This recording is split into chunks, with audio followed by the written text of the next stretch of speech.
Thank you, Ibrahim, for the background report and for those questions, which I know that the guest already is prepared to respond to them.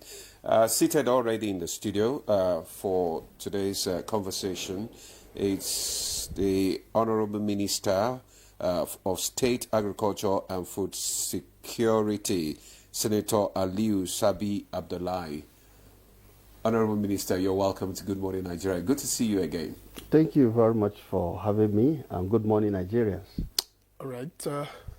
Honorable Minister, this tractor initiative is one of the most ambitious when it comes to mechanizing agriculture in Nigeria in recent years.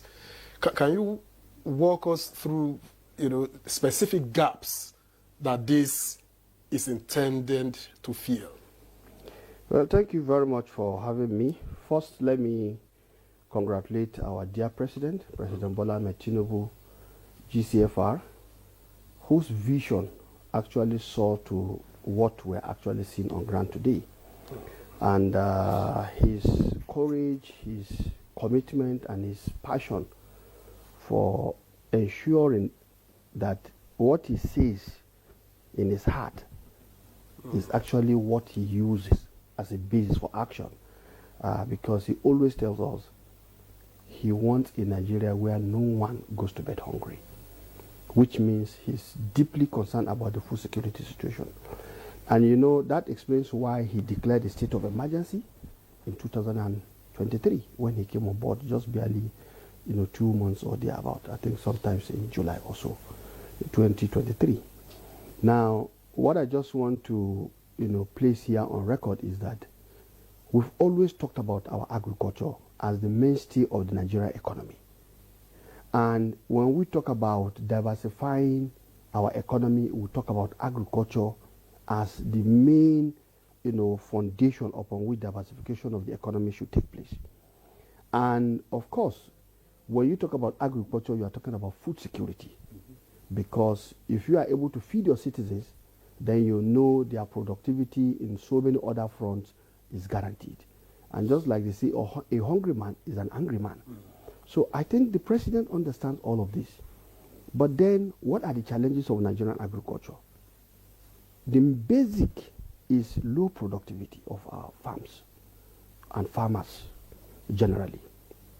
A situation where we have varieties that you can plant, and when you plant, you'll be able to get maybe 5 tons, 6 tons. You will notice that farmers are grappling with half of that. So, based on experts' knowledge, it's clear, and everybody knows that one of the key drivers of your productivity will be how you work, the good agricultural practices. Now, in looking at that, that is where you talk about mechanization.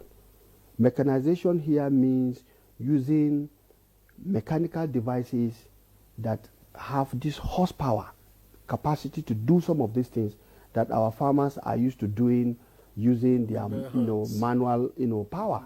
And that is why we talk about the drudgery of agricultural operations in Nigeria, where you are using hoe and cutlass, and that is, to many people now, that is demeaning. It gives the picture of a poor, wretched person, and so on and so forth. Meanwhile, in countries that are doing very well in agriculture, it is the mechanization rate that is used as a basis to gauge how your farm operations are either modern or still living in the past. And I think in the case of Nigeria, record has shown what we have as our mechanization rate is about 0.27 horsepower per hectare. And that is low even by African average. Because even by African average, at least it should be 1.5 or thereabout. And when you talk about the global average, you should be talking about 2.5. And I think with what the president has packaged as mechanization programs, because this one is the Renewed Hope Mechanization Program, the Belarus component. Then we also have the John Deere component, and then we have the Green Imperative Project, and then we also have the Greener Hope Productivity Program. Now, all of these are mechanization programs designed to definitely frontally attack our capacity to increase this, horsepower available per hectare. Now, what we have seen from all of this is this program is the first now that has been delivered, and it has 2,000, tractors of different, what did they call it, make. And the tractors are in town? Absolutely. Okay. Absolutely. That's what the president just launched. And you can go to the National Agricultural Seed Council complex and see them. Those ones are, because that's the space that is available. You can see everywhere is taken over by what did they call it. Some are still there that are going to also be assembled because the space is not enough. But the target is 2,000 and they are all delivered. The other aspect is the plow. There are plow, there are harrows, and then there are also ridges. The plows and the what do they call it, harrow are 2,000 units, while the ridges are 1,000 units. Okay. And we also have the what do they call it, the sprayers, the bloom sprayers. We also have the planters and then the harvesters. Now, what is specifically special about this is the fact that the president is concerned is not just to go and bring tractors and just, you just dump it and then no. He really wants these things to help our agriculture, because food security can only be guaranteed when you are able to produce food year on year. And as a policy, we are now on all year round farming. Nigeria is no longer on, dry season farming, rainy season farming. No. It's now all year round farming. And that is what we are promoting now. Because we believe from the southern part to the northern part, we have the capacity to do all year round farming. And that is what the government is promoting. And to do that, it means you need mechanization to support farmers' operation. Okay.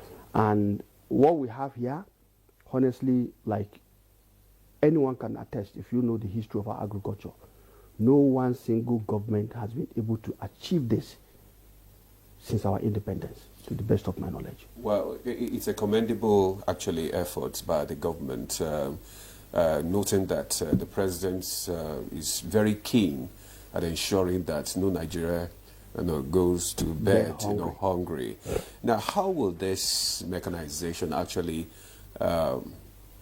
promote food security and economic development in the country?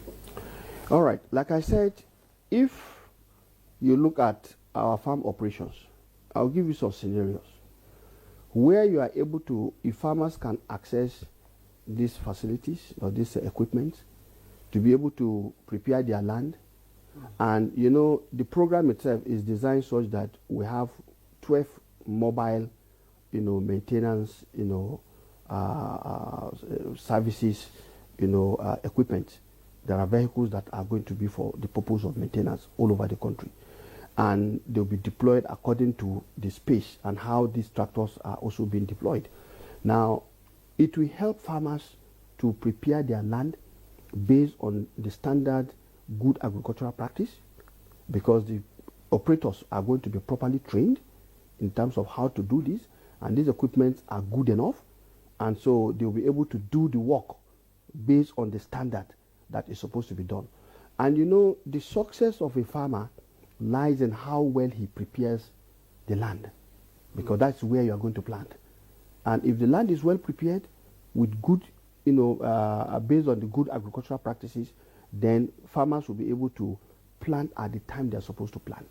You can imagine if it would take maybe 10 days for a farmer using his manual labor to get his farm ready, and the rains are coming.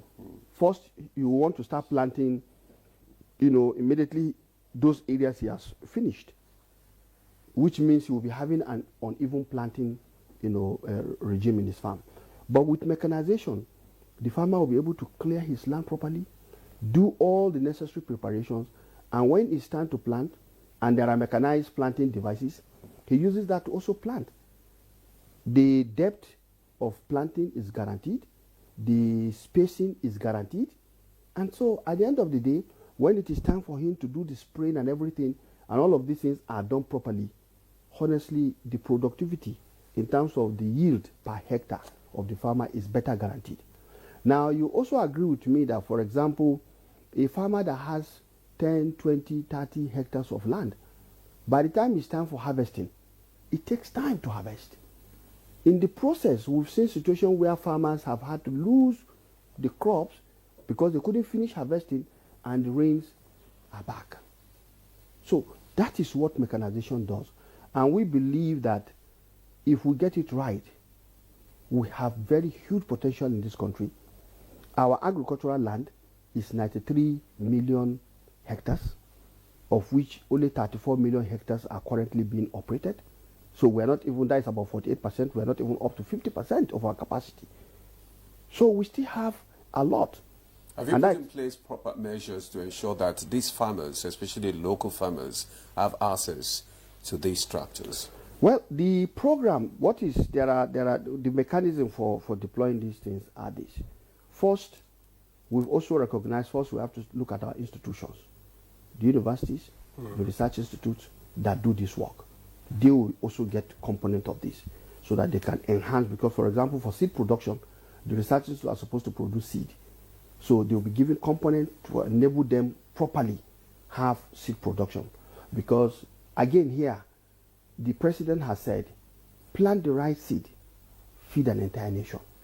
And that is apt because no matter how well you also prepare the land, if you don't have the right seed to plant, it's as if you've done nothing.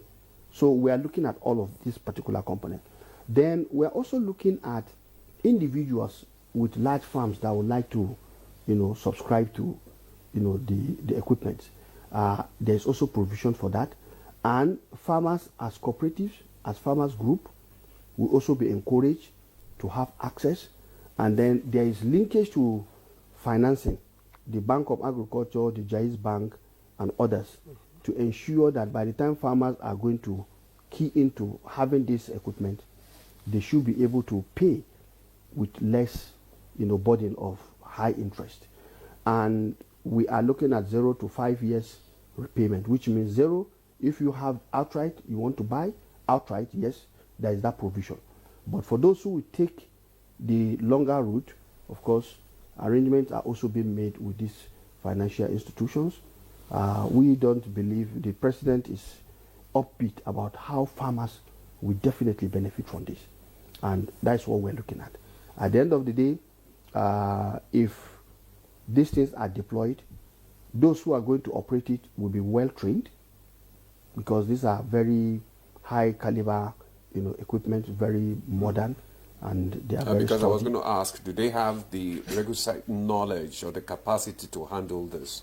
They are simple. They are simple equipment, but still there will be that training. It's part of the package. Of course, training because is part of the it's package. not something they are already used to. It's coming on board now. Even if you have driven other tractors, for this particular one, there will be specific training package, and that is already on ground. It's ready for Let's talk about the choice of a service provider model for this. What structures are in place to ensure that there is, efficiency and rural inclusiveness? Yes, that is also part of the arrangement. I was still giving you different, provisions in terms of how this deployment is going to take place. Service providers are also part of it.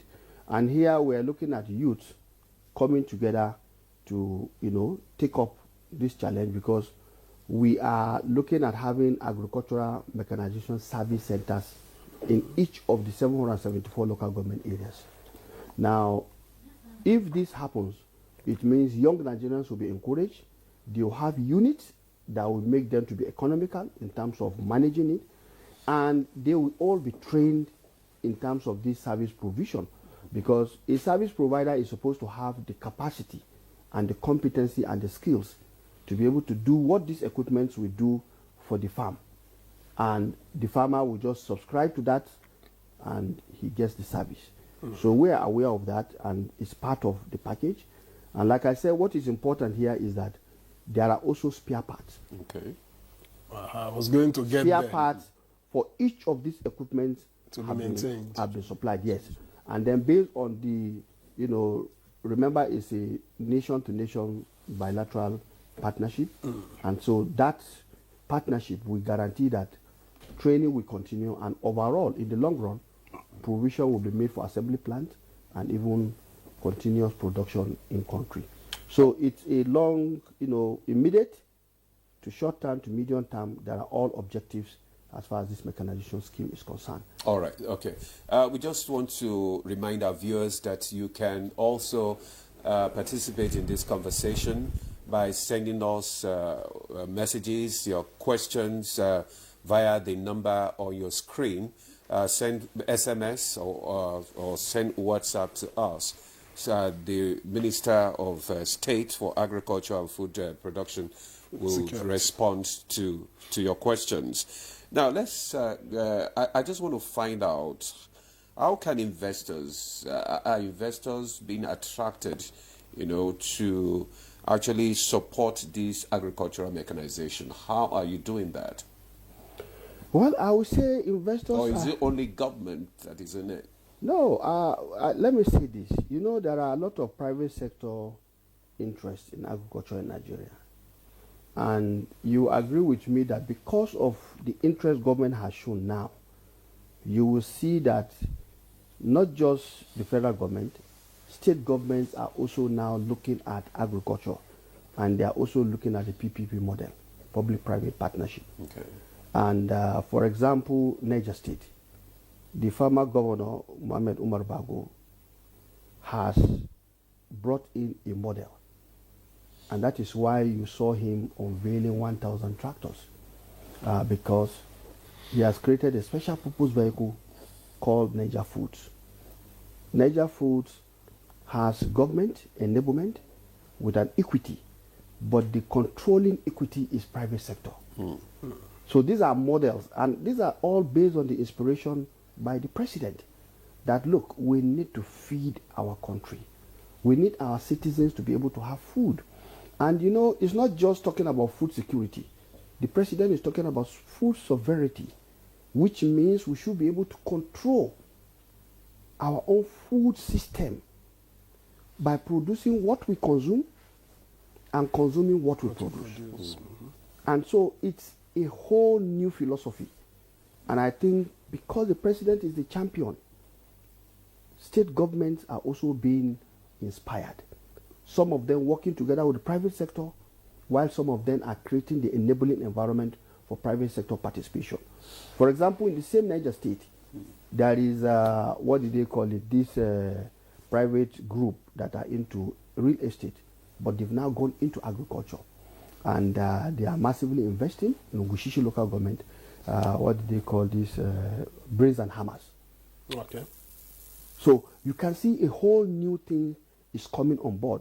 And there are many other private sectors. For example, I know there is a young lady, I've forgotten the name now, but they are there in between Ogun and Lagos State. They are working, and they are also doing some elements of mechanization. So I think what is important is that the president has created a new vision. And when you are able to provide leadership for a vision, you get people coming in. And different people are now taking specific interest. And I think as at the last count, between the 36 state governments and FCT, different states have procured tractors of different horsepower specification, all to support their own agricultural production. Niger State has 1,000. Jigawa State, for example, is 3,000. Cross River State, what we saw is 108. And different, Kaduna, Kwara, all of them.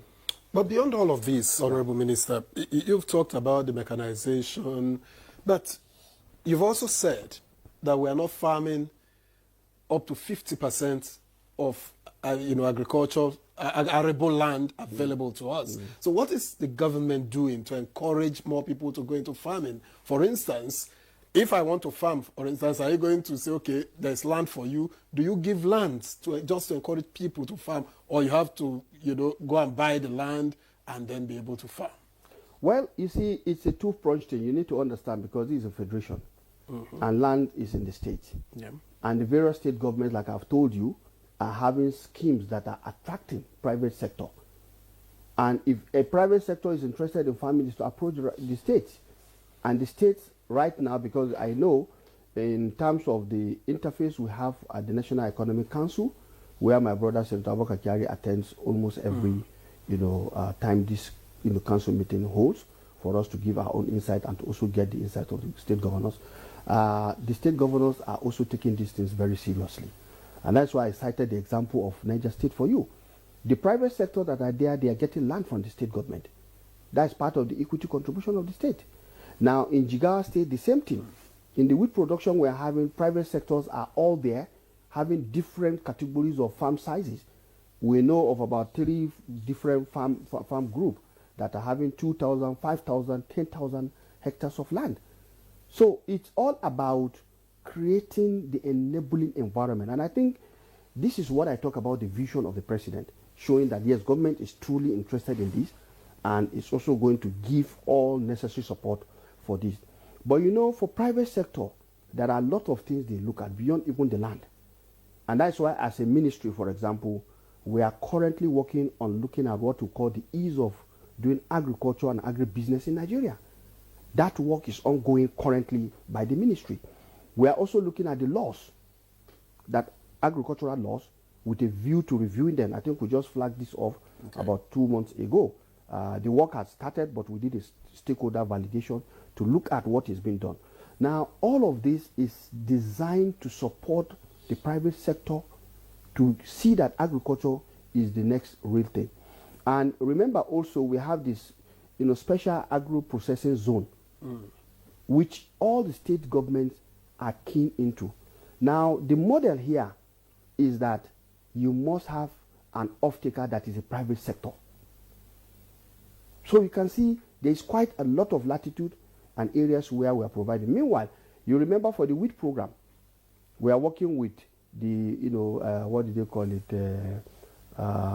What do they call this group that, food, what's that called? I've forgotten the name of the company. Okay. But, we are working with them in terms of the wheat production. So what I just want to say here is that if government creates the enabling environment, the private sector knows how to take opportunities. Okay. And the opportunities are now there. Meanwhile, you talk about the 34,000, 34 million hectares I talked about. What is the level of mechanization in this? That's where the 0.27 mechanization rate is. And that's why it's not even, doing enough. So this mechanization is designed to go into the current production system. But like I said, we have 4 mechanization schemes. By the time those other ones come on board, definitely the latitude for growth exists. And remember, agriculture is to help us achieve diversification, which means we need to produce what we consume, but also we need to target where we have the competitive and comparative advantage to produce for export, so that we can have other sources of foreign exchange earning. And you see, right now, I know, for example, when the president attended the Saudi Africa, summit, there was a lot of, engagement, and the Saudi investors have come into Nigeria. They've signified interest in soybeans production, for example.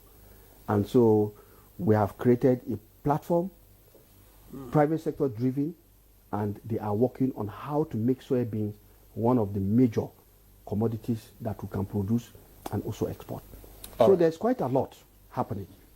All right. Okay, Honorable Minister, we have some responses from some of our viewers, which I would like you to probably respond to. This one says, this from Mohammed Awal Musa Afamai from Kano. It says, good morning, Honorable Minister, good morning, presenters. I salute this administration for developing this great initiative. This one is from Dajuma from Taraba. It says, good morning, please. When will Nigeria stop the importation of husk rice, which has been to the detriment of our local farmers? And this from Ononuju from Abuja. It said, Nigerian farmers appreciate the tractors, but security and protection of the crops when planted is also very important. Government should take note of that. And this one says, this one is from David, King David from Rivers State. Which office can farmers in private sector liaise with in Rivers State for access to seedlings and other things to boost production? Probably you respond to those comments and questions before Victor will read his own. All right. Thank you very much. I think for the last question, King David from Rivers. Yeah, Rivers. We have a field office in the Federal Secretariat of Rivers State. Okay. You should go there and contact the state coordinator of the Federal Ministry of Agriculture and Food Security. And definitely he will get further information and guide. Then for the issue of security, yes, it's also very important. And I want to say that the president realizes this, and that is why a lot of work is ongoing. Definitely the security situation when this government took over is not the same today. Yes, I agree also there are challenges of these flashes of cases here and there, but we must also commend our security agencies for the work they are doing. And I think the president has also given them more marching orders, and I think they are brazen up and they are doing their best. There are successes here and there, and I think one that comes to mind in particular is the Birningwari axis that was impassable and no work was nothing. You can't even go through there. Today, it's a production site. The markets are open, farmers are producing. And there are other places, even in Niger State, where we do have serious chemistries here and there. There are, some improvements. But we agree these are not issues that have gone away. And that's why the president is continuously charging the security agents to also step up and do what they can to ensure that the farms are secure. Farmers can also go to, to produce, because we know it's a key, what do they call it, a component of our production system. And I think to also complement these difficulties that we have seen, we are currently looking at institutions and also our, agencies that have land. And that's why even in talking about the tractor, in the, what do they call the formula of what we're going to, we told you Universities of Agricultural Research Institutes will also get components, because we want them to partake in ensuring that the lands available to them, if they are supposed to produce for the purpose of demonstration, then let them produce. Because whatever is produced, no matter how little, will go a long way in contributing to availability of food, or preventing those who will have otherwise gone to market will have their own portion. Because usually when you see food prices, it's a function of demand and supply. And that's why we are ramping up production. And like I said, as part of the strategy for ramping up production, what we have said is that let's go for all year-round production system, which means we are looking at irrigation as another very major component. And I think we have different schemes that we are looking at now to develop so that we can have irrigation facilities, especially the ones that will be based on renewable energy, because the cost of irrigating farms also, we know, is high. Okay. So all of these things that the questions being asked are issues that we know and we are working very hard upon. One other thing I would like to say here is that, for example, the cooperative sector, we know the farm cooperatives, and the president has given us a marching order on that, and we are working very hard also on that. And the narrative is changing for the cooperative sector, because we believe if you have very strong cooperatives, the economy of scale, like this, equipment, a cooperative society can now take 2, 3, 4, and their members can have access to the services in terms of service, provider that you talked about earlier.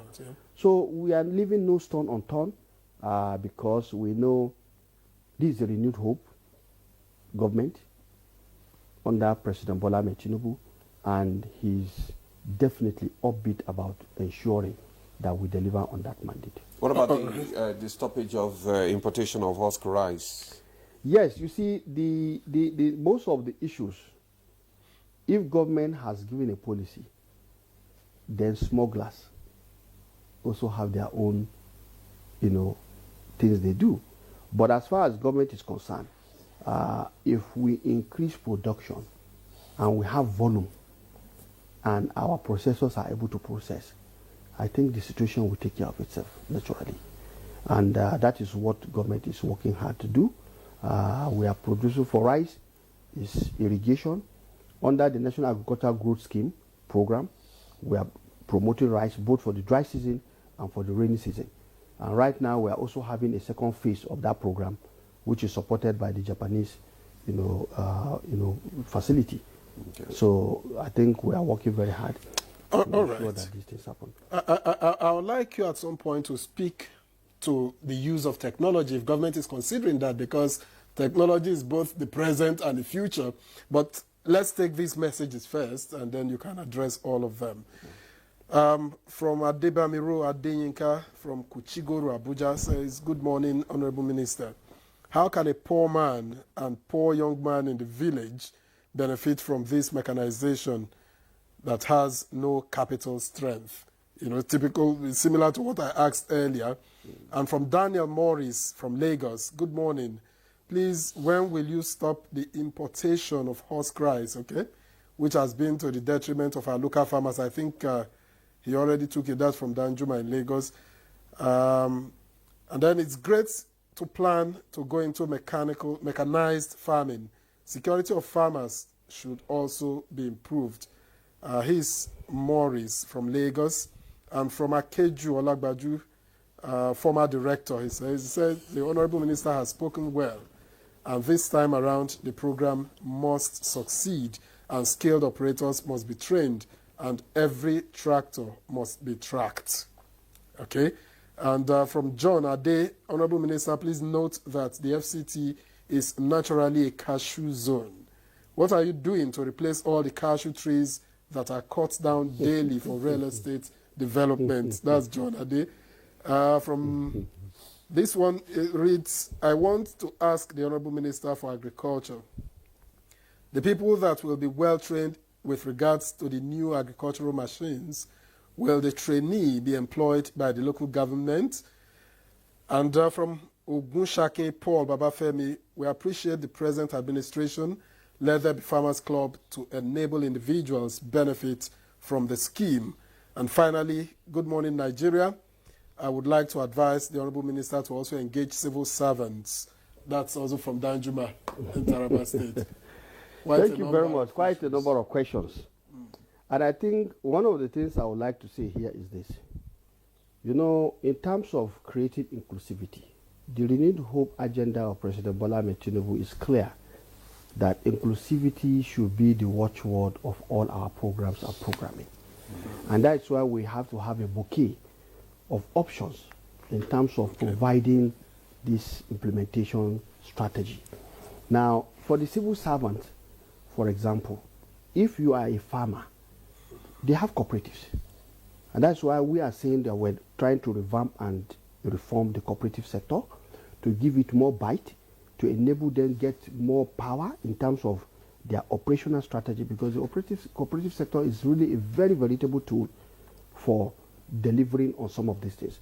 And it is part of Mr. President's agenda. Now, what we are looking at is, even for the young man from one of the local governments, is it Kuje you talked about? Yes. Who asked, how does he? It's all about promoting cooperative. When different people with low capacity come together, they have an enhanced capacity. And they can, through their cooperative, now have subscription, either to another maybe higher cooperative society that will have the capacity to maybe procure these things. What is important is for the service to be rendered, because most of the smallholder farmers do not have the farm holding that will require you to buy a tractor. It is those that have large farms that will be able to now procure one of the tractors, and the tractor can do all the work for them, because the tractors are designed to have mounted trailers and all the other implements that they will use for the farm operation. So for those who are civil servants, I will encourage them to ensure that they approach their cooperative societies, because they are one of the options where the economy of scale will be derived from. If a cooperative society have 1, 2, 3, and then you are a member, then you can get the service of the available implement or tractor that is with that. For those who have capacity, like I said, who have big farm, because we also have to advise you. If you know you don't have big farm, why do you need a tractor? In terms of your productivity, in terms of your profitability, you are not going to be profitable, except if you are going to also provide service to other people. So which one are you going to do? So I think we need to look at that. Then in terms of the, what do they call it, those to be trained, it's going to be based on agribusiness entrepreneurship, because those service providers are going to be entities. They are going to be private sector entities. It's not going to be government. The whole of this thing is just government enabling, but it's going to also be private sector driven. Yeah. This is the way to ensure that both the servicing, maintenance, and all these other things are done properly. Now, like I said, we're going to have agricultural mechanization service centers all over the country. The idea here is to have young Nigerians that will be packaged, encouraged to put themselves together to operate these mechanization service centers. They will be able to maintain their tractors, including even have the capacity to do it for other people who are having tractors from other sources. Okay. You understand?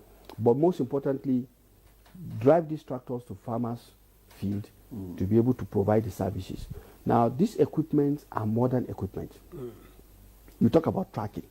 Yes, there is provision so that for they it don't, we don't see them and then Yeah. they disappear. And when you are supposed to do certain things, the machines are, what do they call the package to be able to even tell you that you are due for servicing.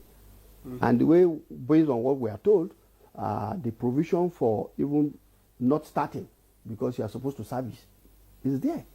That way, it's not just about having these tractors. The manufacturers are also interested in the performance of the tractor.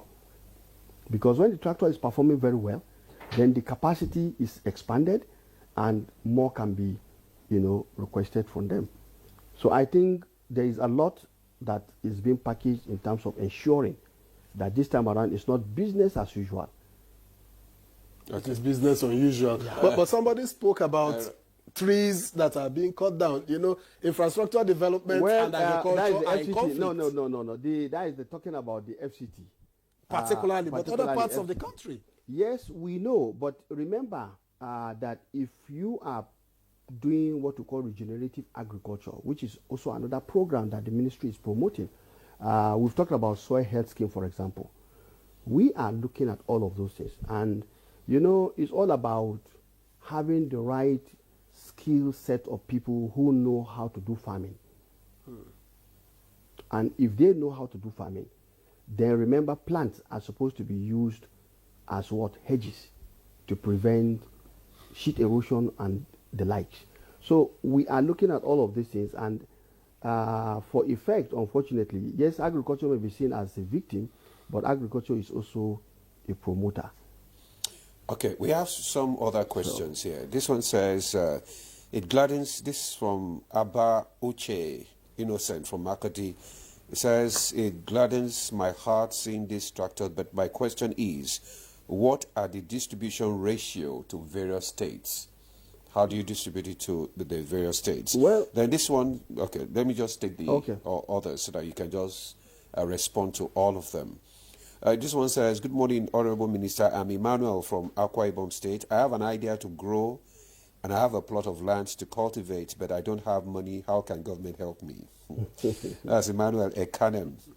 This Honorable Minister, I thank Mr. President for the Renew Hope Agriculture. My concern is the distribution of the equipment. That is asking how the equipment will be distributed, among states. This one says, this one is from Niger Kotangura. It said, good morning, Minister. I've been a farmer, but all these government initiatives, we women are left behind. So how do you, we're talking about inclusivity now. Yeah. So how do you include the women, they are crying out now. So what role can extension services play in promoting agricultural mechanism in Nigeria? Well, thank you very much. Again, thank all our viewers for this question. It signifies interest, and that is what we want, because the more our citizens are interested in what we're doing, the more questions are asked and the more we are also tasked to provide solutions and to look at issues, whether we have looked at them or we have not looked at them. So the first thing I would like to say is that for participation, in terms of the ratio, this is being worked out. It's not finalized yet. Okay. But my take is this. The president has said this is all over the country.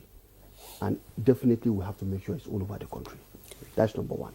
Number two, in terms of the models which I've talked about, there are farmer organizations or farmer associations, there are cooperatives, and there are individual farmers, private sector, big farmers, who would like to subscribe, because this is going to be giving some rebate. There will be some support. It's not going to be at the cost price. This is to support the fact that this thing should be all over the place. And for those that do not have resources, this is why we are now saying that the instruments and mechanisms available is for them to join hands and form cooperative societies. Okay. It's much easier to have that collectives coming together to put their little effort together to become a bigger effort. And I think those that are asking this question, like the guy who said he wants to farm, he wants to let him join. There are a lot of cooperative societies all over. We are currently taking stock of the cooperative societies all over the state. We are working with them as part of the reform and revamp of the cooperative sector. So if they can do that, it will enable them to quickly have access. Now, the other aspect is that I think someone was asking about inclusivity of women. Yes. For example, we are promoting, and that is why we have the Nigerian, is it Nigerian Women in Agribusiness Cooperative Society, WAP. They've just come on board. They are being enabled and empowered by the ministry. In fact, they are the ones that have come to us for us to give them, and they are all over the state now, working to ensure that this happens. And this particular platform would be one of the platforms, I believe, based on the good work they are already doing, and some others, because even in WABD, the Nigerian Women Agricultural Progressive Development Initiative, they are also having, such kind of, inroads where they are promoting, women involvement in agriculture. So those that have already created platforms and they are veritable and they are doing very well, they will be part of those who will benefit from all of this to make sure that women are not left behind in terms of the inclusivity. Because like I said here again, the president got it right. His renewed hope agenda clearly said inclusivity. So what's the role of the extension services in all this? For the extension service, remember we talked about good agricultural practice. So for this good agricultural practice to happen, extension agents will also be keyed in to what we are doing as a mechanization. And earlier in the day, if you remember, we have launched a platform that is currently being developed. We are building it up.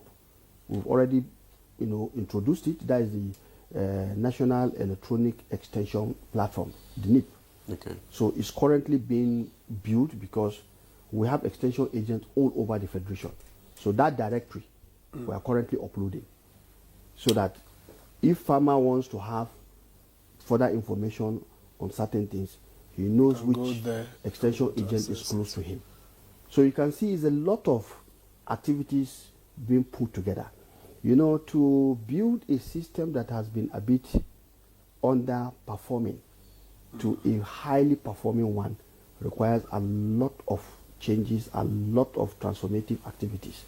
And that is what we are doing. All right, Honorable Minister, we have just a minute before you go. As part of your closing remarks, somebody talked about when you are going to bring price control to bear on agricultural produce, so as to make the people a bit more comfortable. Perhaps in 30 seconds? Yes, like I said, here again, there is a current work that is being done as directed by Mr. President to look at what we call price stabilization mechanism. And the price stabilization mechanism is one that helps countries to put in place a process that will check the fluctuation in food prices. And I think by the time that is fully done, we don't want to just come out and say anything. We want something that will work. And that is why it's not something we just come out and talk anyhow. It's something that is based on knowledge, We've done so many preliminary work, but we are yet to fully validate it. And when we fully validate it, it will be placed before Mr. President, because he's been very, very particular about this. Anytime he talks, he will ask you, how will this affect our citizens? How will this affect Nigerian farmers? And I think because of that, we need to do the homework to ensure price stabilization mechanism is something you need to put in place, where you have the measure, where you'll be able to say, okay, some people with bad behaviors are trying to get the price to go up, then you have a counter to counterbalance whatever they are doing. Thank you very much, Honorable Minister, for counterbalancing everything and making sure that everything works out well. Yes. Wish you all the best in this effort at ensuring food security for the country. Honorable Minister of State Agriculture and Food Security, Senator Aliyu Sabi Abdullahi, thank you so much for coming on Good Morning Nigeria. Thank you very much. We'll now take a break. After the break, we have the second discussion, which is on mobilization of women. So stay tuned.